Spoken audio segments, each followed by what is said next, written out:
Chapter 10. When his servant entered, he looked at him steadfastly and wondered if he had thought of peering behind the screen. The man was quite impassive and waited for his orders. Dorian lit a cigarette and walked over to the glass and glanced into it. He could see the reflection of Victor's face perfectly. It was like a placid mask of servility. There was nothing to be afraid of there. Yet he thought it best to be on his guard. Speaking very slowly, he told him to tell the housekeeper that he wanted to see her, and then to go to the frame maker and ask him to send 2 of his men round at once. It seemed to him that as the man left the room his eyes wandered in the direction of the screen. Or was that merely his own fancy? After a few moments, in her black silk dress, with old-fashioned thread mittens on her wrinkled hands, Mrs. Leaf bustled into the library. He asked her for the key of the schoolroom. "The old schoolroom, Mr. Dorian," she exclaimed. "Why, it is full of dust. I must get it arranged and put straight before you go into it." "It is not fit for you to see, sir." "It is not, indeed." "I don't want it put straight, Leaf. I only want the key." "Well, sir, you'll be covered with cobwebs if you go into it." "Why, it hasn't been opened for nearly 5 years, not since his lordship died." He winced at the mention of his grandfather. He had hateful memories of him. "That does not matter," he answered. "I simply want to see the place, that is all." "Give me the key." "And here is the key, sir," said the old lady, going over the contents of her bunch with tremulously uncertain hands. "Here is the key. I'll have it off the bunch in a moment. But you don't think of living up there, sir, and you so comfortable here." "No, no," he cried petulantly. "Thank you, Leaf, that will do." She lingered for a few moments and was garrulous over some detail of the household. He sighed and told her to manage things as she thought best. She left the room, wreathed in smiles. As the door closed, Dorian put the key in his pocket and looked round the room. His eye fell on a large, purple satin coverlet, heavily embroidered with gold. A splendid piece of late 17th century Venetian work that his grandfather had found in a convent near Bologna. Yes, that would serve to wrap the dreadful thing in. It had perhaps served often as a pall for the dead.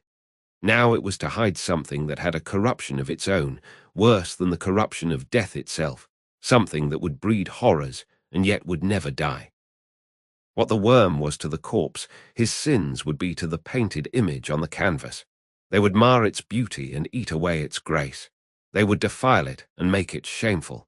And yet the thing would still live on. It would be always alive.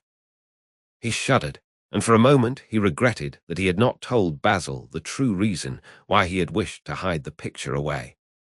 Basil would have helped him to resist Lord Henry's influence and the still more poisonous influences that came from his own temperament. The love that he bore him, for it was really love, had nothing in it that was not noble and intellectual. It was not that mere physical admiration of beauty that is born of the senses, and that dies when the senses tire. It was such love as Michelangelo had known, and Montaigne and Winkelmann and Shakespeare himself. Yes, Basil could have saved him, but it was too late now. The past could always be annihilated. Regret, denial, or forgetfulness could do that, but the future was inevitable. There were passions in him that would find their terrible outlet, dreams that would make the shadow of their evil real. He took up from the couch the great purple and gold texture that covered it, and holding it in his hands, passed behind the screen.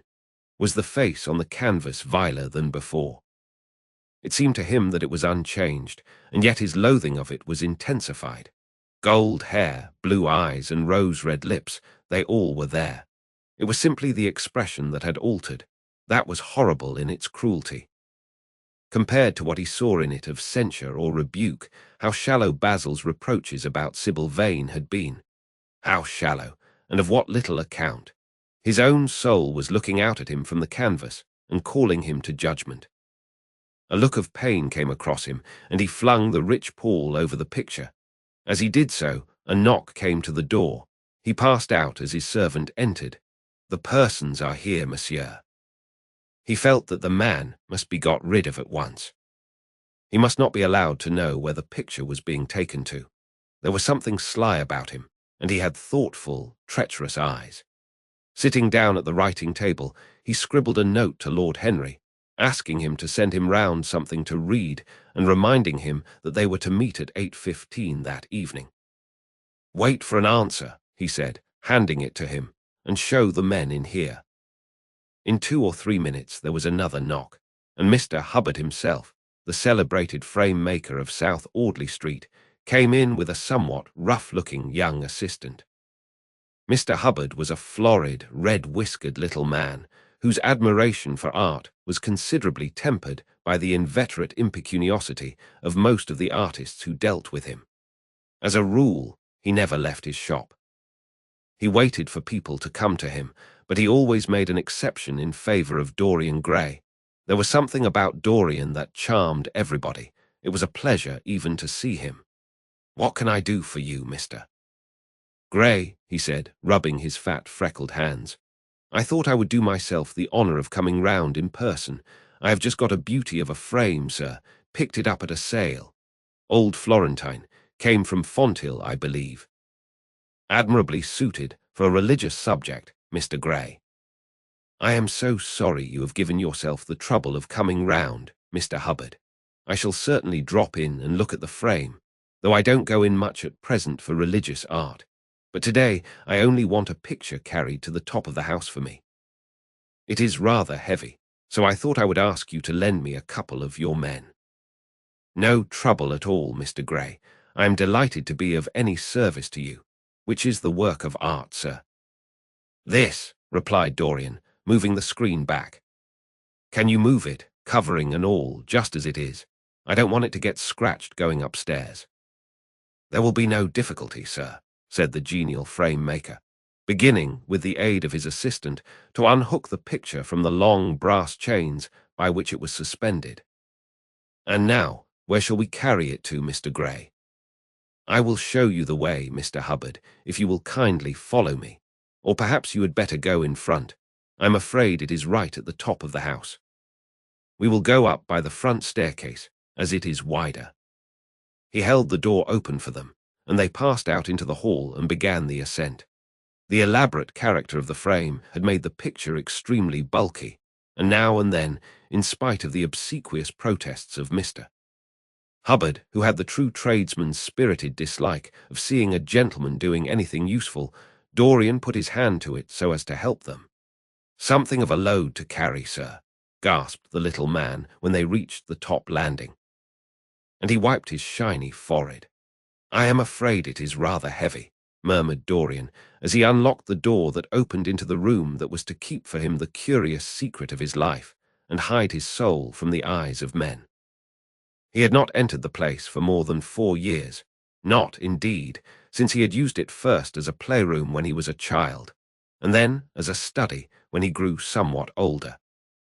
It was a large, well-proportioned room, which had been specially built by the last Lord Kelso for the use of the little grandson whom, for his strange likeness to his mother, and also for other reasons, he had always hated and desired to keep at a distance.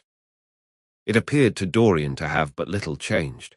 There was the huge Italian cassone, with its fantastically painted panels and its tarnished gilt mouldings, in which he had so often hidden himself as a boy. There the satinwood bookcase filled with his dog-eared schoolbooks. On the wall behind it was hanging the same ragged Flemish tapestry where a faded king and queen were playing chess in a garden, while a company of hawkers rode by, carrying hooded birds on their gauntleted wrists. How well he remembered it all. Every moment of his lonely childhood came back to him as he looked round. He recalled the stainless purity of his boyish life, and it seemed horrible to him that it was here the fatal portrait was to be hidden away. How little he had thought, in those dead days, of all that was in store for him. But there was no other place in the house so secure from prying eyes as this. He had the key, and no one else could enter it. Beneath its purple pall, the face painted on the canvas could grow bestial, sodden, and unclean. What did it matter? No one could see it. He himself would not see it. Why should he watch the hideous corruption of his soul? He kept his youth. That was enough. And besides, might not his nature grow finer after all? There was no reason that the future should be so full of shame. Some love might come across his life and purify him and shield him from those sins that seemed to be already stirring in spirit and in flesh, those curious unpictured sins whose very mystery lent them their subtlety and their charm. Perhaps some day the cruel look would have passed away from the scarlet's sensitive mouth, and he might show to the world Basil Hallward's masterpiece. No, that was impossible. Hour by hour and week by week, the thing upon the canvas was growing old. It might escape the hideousness of sin, but the hideousness of age was in store for it. The cheeks would become hollow or flaccid. Yellow crow's feet would creep round the fading eyes and make them horrible. The hair would lose its brightness, the mouth would gape or droop, would be foolish or gross, as the mouths of old men are. There would be the wrinkled throat, the cold, blue-veined hands, the twisted body that he remembered in the grandfather who had been so stern to him in his boyhood. The picture had to be concealed. There was no help for it.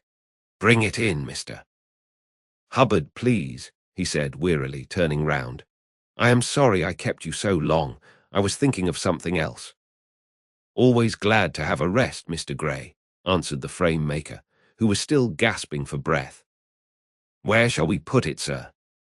"Oh, anywhere. Here, this will do. I don't want to have it hung up.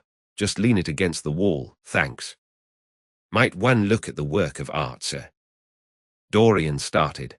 "It would not interest you, Mr. Hubbard," he said, keeping his eye on the man.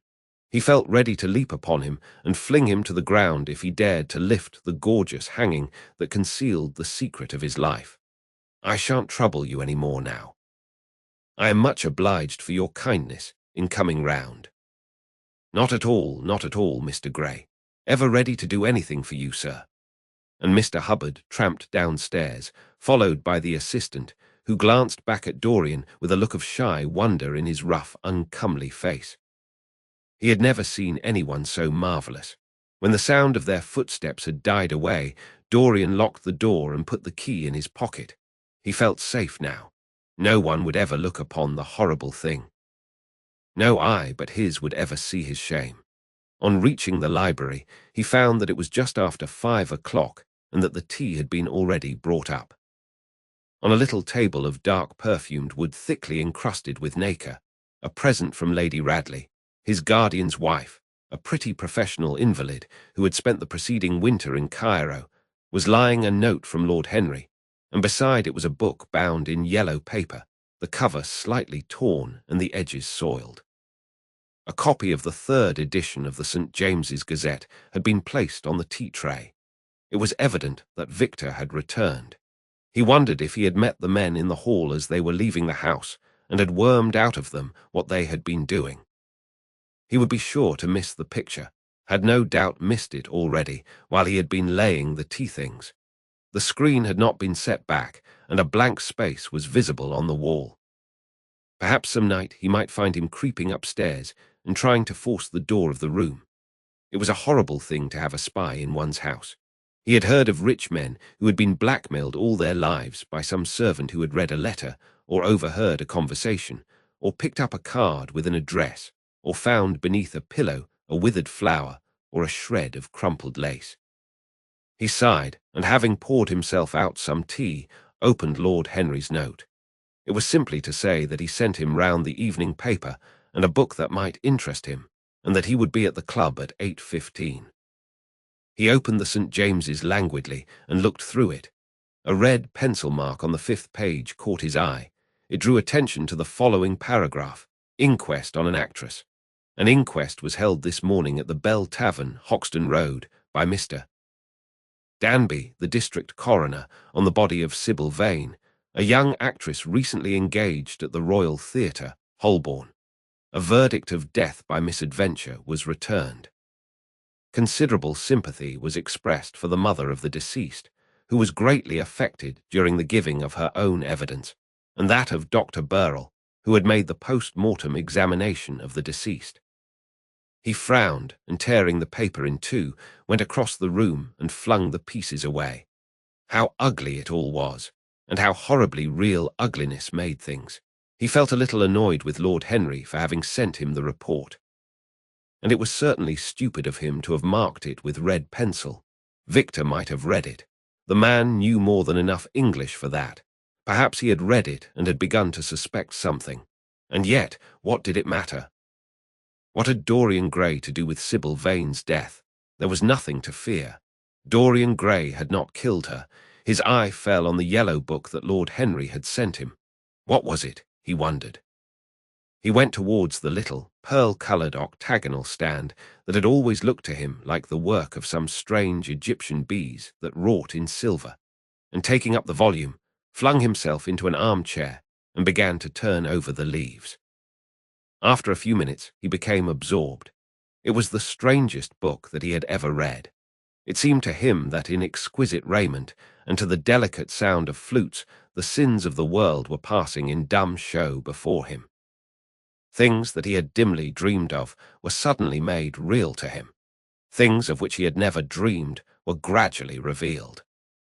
It was a novel without a plot, and with only one character, being indeed.